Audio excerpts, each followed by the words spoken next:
Speaker number 4, Robert McCahill, to be followed by speaker number 5, Sally Horn. Speaker number 6, Andrew Pavord. Welcome, speaker number 4, Mr. McCahill. Good afternoon, Chairman McKay and the supervisors. I'm here today to ask the board to make it clear that there is no place in Fairfax County for a casino, specifically at Tyson's. As president, I represent the largest civic association in Vienna, the Northeast Vienna Citizens Association. We're in a part of the town that lies closest to the proposed casino location. Vienna has been deemed one of the best places to live in the United States a number of times. Our small town character and family-friendly focus and large number of community events are some of the reasons why. Vienna and Tyson's have existed as different but complementary types of urban communities for many years. I cannot comprehend how a casino could make that relationship better. Tyson's is an especially bad place for a 24/7 gaming facility, especially in Vienna. Traffic on Maple Avenue. It's already beyond capacity. It would only get worse. A recent traffic study graded the level of service along Maple Avenue as E or worse. Imagine having a large gaming facility less than 2 miles away from our borders. This increased traffic would make life worse for our residents and would make it more difficult for our businesses to attract drive-by traffic, as those seeking to dine out or shop would gravitate towards less congested areas.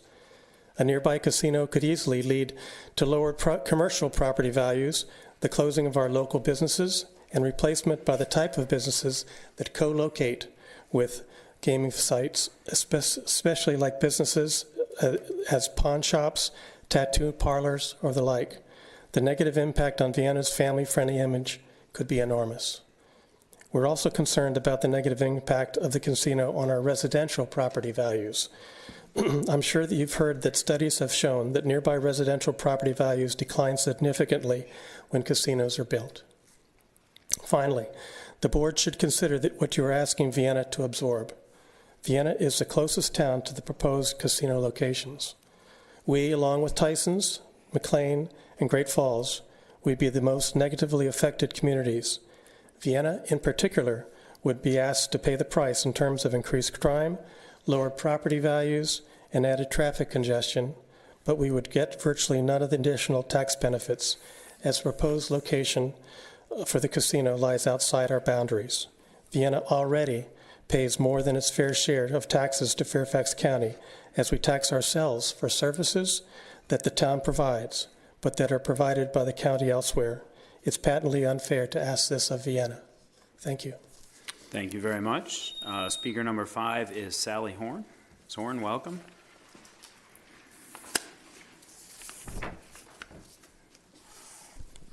Thank you. Good afternoon, everyone. I'm Sally Horn, the chair of the Greater Tyson Citizens Coalition. Since 2008, we have been advocating for Tyson's, where people will want to live, work, and play.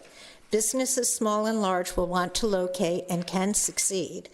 And traffic congestion and safety challenges associated with growing Tyson's are mitigated.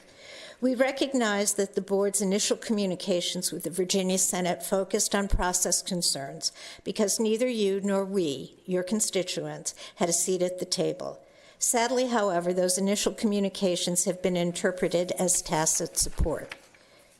For example, in the February 6 meeting of the Senate Finance and Appropriations Committee, Senator Marsden said, quote, "Fairfax County did not take a position against this legislation. They certainly had some concerns about process issues," end quote. Senator Suravel stated at that same meeting, quote, "The Board of Supervisors has not said no. They've said they want some changes to it and they want to talk about it. I am here to ask you to tell the senators and other casino advocates that your initial cautious communications did not constitute support for SB 675. Let me enumerate some of the reasons why a Tyson's casino would be harmful to the county, Tyson's, and the communities surrounding Tyson's. Tyson's is a family-friendly environment with a growing residential base, parks, shopping, and recreation. A casino does not complement this mix. A casino would damage the county's ability to continue to attract new housing and commercial construction projects and new Tyson's residents. Problems associated with the casino very well may cause potential corporations to bypass Tyson's and could even cause current businesses to leave. Small local businesses in and around Tyson's are privately worried that a casino likely would cause them to lose business. According to the National Association of Realtors, the impact on home values in an urban environment where a casino is built appears to be unambiguously negative. Fairfax County would need to spend potentially large sums of money to address the increased traffic congestion and improve the public safety and social network infrastructures to deal with the well-documented challenges associated with casinos, especially in urban areas. Finally, it is highly doubtful that a casino will bring such significant amounts of money to Fairfax that the county would simultaneously be able to give everyone a $500 to $600 tax break, close the current county budgetary and metro funding shortfalls, close the school construction funding gap, and compensate for the current likely temporary loss in commercial tax revenues, as casino proponents have suggested.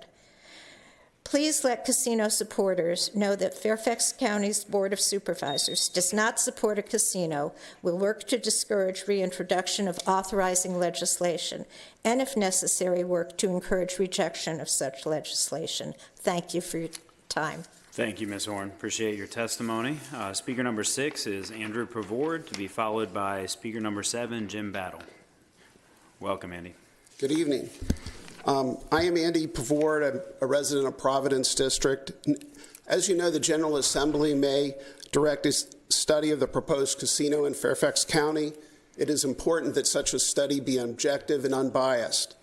Since the argument for a casino in Tyson's rests largely on the revenue it generates, we should look very carefully at any such study.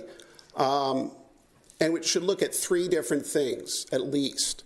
First of all, the substitution effect. Studies show that most casino revenue comes at the expense of other local businesses.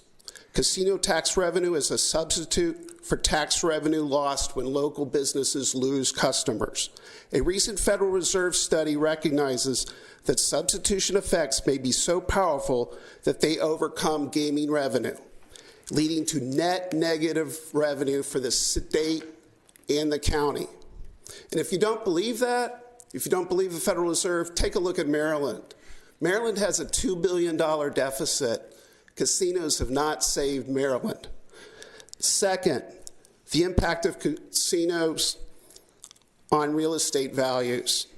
The numerous studies indicate that casinos generate crime, traffic, and other nuisances. This is uncontroverted. These things reduce property values. It is logical to expect that placing a casino in Tyson's Corners will reduce the value of homes in Providence District. This logic was validated in a study produced by the National Association of Realtors that found the value of homes in the vicinity of a casino will decline. This reduction in property values will impact Fairfax County revenue.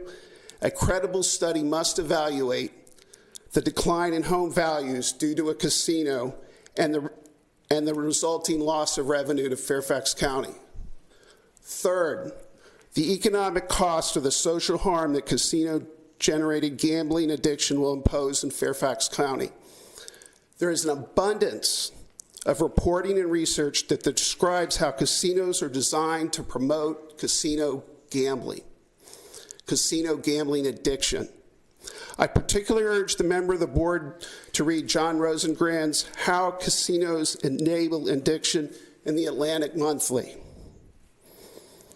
Casino operators are good at what they do. They will increase the prevalence of casino gambling in Fairfax County.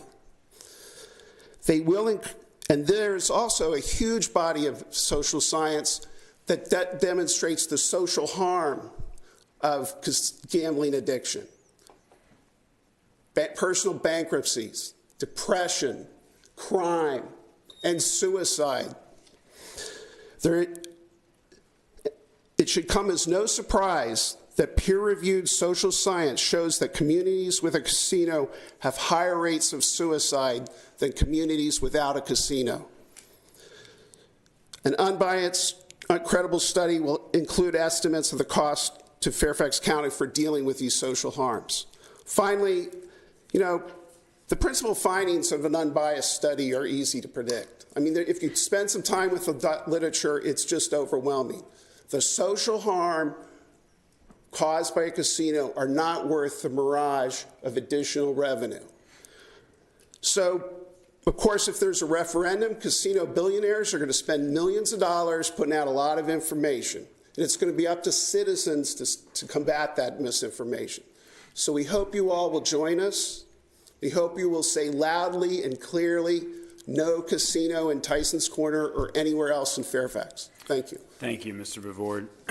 Speaker number 7 is Jim Battle. Mr. Battle, welcome, and he will be followed by, is Gene Gresco here? Speaker number 8, Gene Gresco. Okay, and Speaker 9, Dennis Hayes. Dennis Hayes here, if you could come on down closer. Mr. Battle, welcome. Thank you. I've lived in a residential neighborhood near Tyson's for 40 years. My house is actually less than a quarter of a mile from the back of the proposed casino site. A National Association of Realtors study states that bringing in a casino may decrease home values as much as 10%. Could I interest some of you in buying my house with that kind of a prospect? I want to address people issues related to bringing a casino to Tyson's Corner. A casino would greatly undercut the safety and values of my family-friendly residential neighborhood. The county has nicely paved the Vesper Trail to access the Spring Hill Metro stop. Now we would have to pass a casino on our way to the Metro. Of course, the Vesper Trail also makes it easy and inviting for casino patrons to come into our residential community. A casino would bring danger to children. There are 3 elementary schools within a mile of the proposed casino, easy walking distance. In my community, Westbriar Elementary School, there are over 1,200 students, many of them walkers. How many of them will come in contact with overflow from the casino? Could we ever have a child kidnapped or abused or more from a casino drunk wandering into our neighborhood? That would be a tragedy. And we all know the news climate these days. Instantly, Tyson's Corner would receive a huge black eye nationwide. Fairfax County would too. Addiction issues come with a casino. Gambling addicts are the main source of casino income. Drugs, sex trafficking, drinking are fellow travelers with casinos. There are human costs of these addictions: DUI accidents, family disruption, bankruptcy, homelessness, depression, even suicide. Don't we have enough of these already? Just the fact of a Senate proposed casino bill now has the whole Tyson's area in limbo for years, waiting for General Assembly action and then a referendum. Businesses will think twice before moving to Tyson's. If I was a home buyer, I'd think twice before moving into the neighborhoods. People already there will consider leaving. By the way, no elected official whose district includes the proposed casino has publicly stated support for it. We need the board to speak for us, loud and clear: no casino. Money's not the object here. Even if the county received 100% of the money, this is a bad idea. Don't hide behind a study process or defer to referendum. Please don't bet our community on a casino. Just say no, sooner rather than later. Thank you. Thank you. Thank you very much. Speaker number 9 is Dennis Hayes, to be followed with Speaker number 10, Tyler Ray. Is Mr. Ray here? You can come on down a little bit closer. Mr. Hayes, welcome. Thank you, Mr. Chairman. Members of the board, thank you for allowing me to speak to you today. Over 2 centuries ago, Thomas Jefferson observed, "The only way to make money at a casino is to own one." True then, true now. House always wins, everyone else loses. There's been a lot of conversation last couple months about this, and I can't help but noticing that proponents of this always refer to the extra tax revenue that will be brought in. In fact, it seems like it's the only thing that they ever talk about. Now, tax revenue is important. I'm a believer in tax revenue, but we have to look at other considerations too.